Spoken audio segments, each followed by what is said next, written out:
तर हा आहे जुन्नर तालुक्यातील सगळ्यात शेवटी बांधला गेलेला नारायणगड। तर सकाळी मी आणि प्रभुदा सोबतच कसा बसा सनराईज पाहिला आणि गडाच्या खाली आलो, चहा घेतला, सर्वांना सूचना दिल्या, पाहिले हाय गड किल्ला पाहायचे ट्रेक स्टार्ट केला।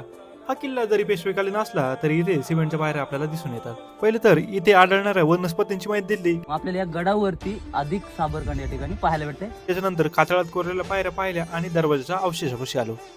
या बुरुजाच्या आत आपोआप आपला जो काही दरवाजा आहे तर तो लपणार आहे। किल्ले दरवाडा आपण पाहिला आपण ज्या ठिकाणी आहोत हा एक वाडा म्हणून ओळखला जाते आणि मग संवर्धन देखील का महत्वाचं आहे हे सांगितलं। आता हा जो वाडा आहे तर हा दरवर्षी साफ केला जातो, विविध संस्था या किल्ल्यावर काम करतात। त्यानंतर गडाच्या माथ्यावर आलो, गडदेवता हस्तमातेचं दर्शन घेतलं, पहिले तर आरती केली आणि मग इतिहास जाणून घेतला। शेवटी चोरदंडीकडे आलो।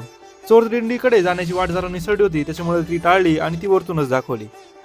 त्याच्यानंतर गडावर एकमेव पाण्याचे टाके असलेले अर्थातच नारायण टाके पाहिले। सध्या तिथे संवर्धनाचं काम सुरू आहे। त्यानंतर 5 टाक्यांचा समूह पाहिला आणि मग खाली आलो।